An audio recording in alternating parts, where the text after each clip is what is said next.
స్థానంలో నిలబడ్డది. అంటే ఈరోజు మా ప్రభుత్వం గంజాయి డ్రగ్స్ను నియంత్రించడానికి ఏ రకంగా మన పోలీస్ వ్యవస్థ ప్రయత్నం చేస్తుందో మీరందరూ గమనించాలి. కాబట్టి మిత్రులారా, ఈరోజు గంజాయి డ్రగ్స్కి సంబంధించి ఎంత పెద్దవారు ఉన్నా, ఎవరు బంధువులున్నా, ఎవరు మిత్రులున్నా, ఎవరిని ఈ ప్రభుత్వం వదలదు. వాళ్ళ పట్ల కఠినంగా వ్యవహరిస్తుంది. రాజకీయాలలో వాళ్ళకు హోదాలు ఉండొచ్చు, ఆ హోదాలలో ఉన్న వాళ్ళకు బంధువులు ఉండొచ్చు, ఆ బంధువులకు ఫామ్ హౌజులు ఉండొచ్చు. కానీ ఫామ్ హౌజులు డ్రగ్స్కో గంజాయికో కేంద్రాలుగా మారి ఇలాంటి వాటిని ప్రోత్సహిస్తామంటే ఫామ్ హౌజుల్లోనే కాదు, బొక్కలో దాచుకున్న మా పోలీస్ వ్యవస్థ లాక్కొచ్చి మరి కటకటాల వెనకాల వేస్తుంది. ఇతర దేశాల నుంచి కొంతమంది ఇక్కడికి వచ్చి శాశ్వతంగా ఇక్కడనే స్థిర నివాసం ఏర్పరచుకొని ఈ వ్యాపారాలను కూడా చేస్తుండ్రు. మా పోలీస్ వ్యవస్థ వాళ్ళ పట్ల కూడా ప్రత్యేకమైన నిఘా పెట్టింది. ఖచ్చితంగా వాళ్ళందరిని కూడా పట్టుకుంటాం, వాళ్ళందరినీ కటకటాల వెనకాల తోసేస్తాం. ఈ తెలంగాణ రాష్ట్రాన్ని గంజాయి డ్రగ్స్ రహిత రాష్ట్రంగా, దేశంలోనే ఆదర్శమైన రాష్ట్రంగా తీర్చిదిద్దడానికి మన వ్యవస్థలు అన్నీ పనిచేస్తున్నాయి. మీరందరూ సహకరించాలి. తల్లిదండ్రులందరూ కూడా ఆలోచన చెయ్యాలి. మనం ఎంత కష్టపడి జీవితంలో ఎన్ని విజయాలు సాధించినా, ఎన్ని ఆస్తులు అంతస్తులు కూడబెట్టినా, మన పిల్లలు వ్యసన పరులై గంజాయికో డ్రగ్స్కో బానిసలైతే మన బాధ ఏ విధంగా ఉంటుందో ఒకసారి ఆలోచన చేయండి. ఈరోజు ఈ ప్రభుత్వం చేస్తున్న చిత్తశుద్ధితో కూడుకున్న ఈ ప్రయత్నాన్ని రాజకీయాలకు అతీతంగా, వ్యక్తిగతమైన దేశాలకు అతీతంగా ఈ ప్రభుత్వానికి సహకరించాల్సిన అవసరం ఉన్నది. ఈ విషయంలో వితండవాదం చేయడం కానీ, ప్రభుత్వం చేస్తున్న ప్రయత్నాలను తప్పుపట్టే వాళ్లను తెలంగాణ సమాజం బహిష్కరించాలి. ఈ దేశంలో, ఈ రాష్ట్రంలో గంజాయి కానీ డ్రగ్స్ కానీ ఆనవాళ్ళు ఉండొద్దు. ఈ తెలంగాణ రాష్ట్రం పోరాటాలకు వేదిక, త్యాగాలకు పునాదులు. ఈడ అమరవీరులు గొప్ప త్యాగాలు చేసిన చరిత్ర ఉన్నది. ఈ చరిత్ర కాలగర్భంలో కలిసిపోకూడదు. ఈ గంజాయి డ్రగ్స్ బ్యాచ్ను వదలకూడదు. వాళ్ళ పట్ల కఠినంగా వ్యవహరిస్తామని చెప్పి నేను ఈ సందర్భంగా 4 కోట్ల తెలంగాణ ప్రజలకు నేను మాట ఇస్తున్నాను. అదేవిధంగా మిత్రులారా, తెలంగాణ రైజింగ్ 2047 ఏ గ్రామమైనా, ఏ జిల్లా అయినా, ఏ రాష్ట్రమైనా, ఏ దేశమైనా, ఏ సంస్థ అయినా పక్కా ప్రణాళికలను పకడ్బందీగా తయారు చేసుకొని వాటిని అమలు చేసుకుంటూ ముందుకు వెళితే విజయాలు సాధించడం పెద్ద విషయం కాదు. ఆ విధమైన ప్రణాళికల కోసమే తెలంగాణ రాష్ట్ర ప్రభుత్వం తెలంగాణ రైజింగ్ 2047 విజన్ డాక్యుమెంట్ను పూర్తి చేసుకుంటున్నాం.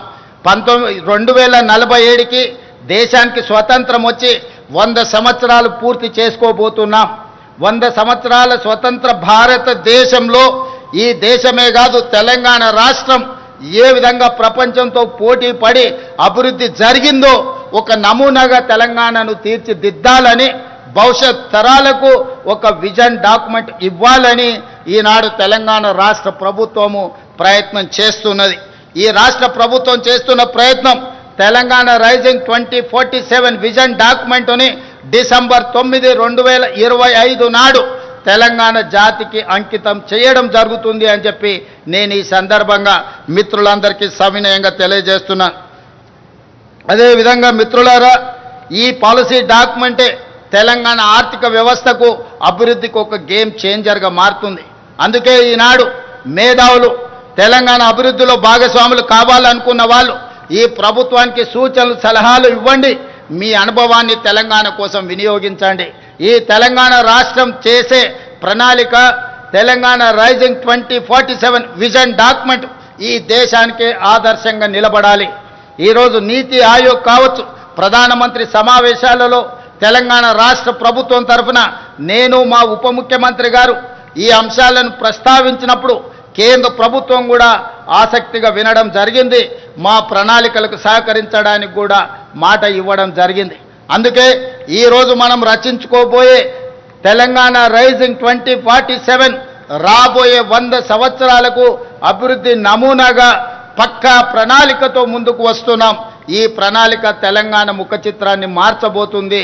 ఈ ప్రణాళికనే తెలంగాణ నిరుద్యోగ యువతకు ఉజ్వల భవిష్యత్తును అందించబోతుంది అని చెప్పి నేను ఈ సందర్భంగా తెలియజేస్తున్నాను. మిత్రులారా, అదేవిధంగా ఇందులో భాగంగానే భారత్ ఫ్యూచర్ సిటీ ఈరోజు 400 సంవత్సరాల ముందు కులీ కుతుబ్షాయిలు, నిజాం సర్కార్లు, అదేవిధంగా బ్రిటిషర్సు, అదేవిధంగా ఉమ్మడి రాష్ట్రంలో ఆనాటి ముఖ్యమంత్రులు ఈరోజు హైదరాబాద్ను, సికింద్రాబాదును, సైబరాబాదును నిర్మించడం జరిగింది.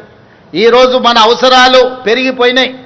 ఈరోజు ఉన్న వ్యవస్థ, ఈ ఉన్న మొత్తం మనకున్న సిస్టమ్ అంతా కూడా సరిపోవడం లేదు. అందుకే ఈరోజు తెలంగాణ రాష్ట్ర ప్రభుత్వం పూర్తి స్థాయిలో ఆలోచన చేసి ఒక గొప్ప నగరాన్ని నిర్మించాలి, అది భారత్కే ఒక ఫ్యూచర్ సిటీగా, ఒక భవిష్యత్తు నగరంగా ఉండాలని ఆలోచన చేసి శంషాబాద్ ఎయిర్పోర్ట్కు కూతవేటు దూరంలో ఈనాడు భారత్ ఫ్యూచర్ సిటీని ప్రణాళికలు చేస్తున్నాం. దాదాపుగా 30,000 ఎకరాలలో ప్రపంచంలోనే ఒక అభివృద్ధి చెందిన నగరంగా ఈరోజు కొత్త నగరాన్ని నిర్మించుకోబోతున్నాం. దీనికి కూడా తొందరలోనే పనులు ప్రారంభిస్తాం. వాటన్నిటి కూడా ప్రణాళికలు సిద్ధమైనవి. కొంతమంది అక్కడి ప్రాంత రైతులను, ఆ ప్రాంత ప్రజలను రెచ్చగొట్టాలన్న ఆలోచన చేస్తారు. వాళ్ళు చేయనిది ఇతరులు ఎవరు చేసినా వాళ్ళ యొక్క అక్కసు, అసూయ వాళ్ళ మాటల్లో కనిపిస్తుంది.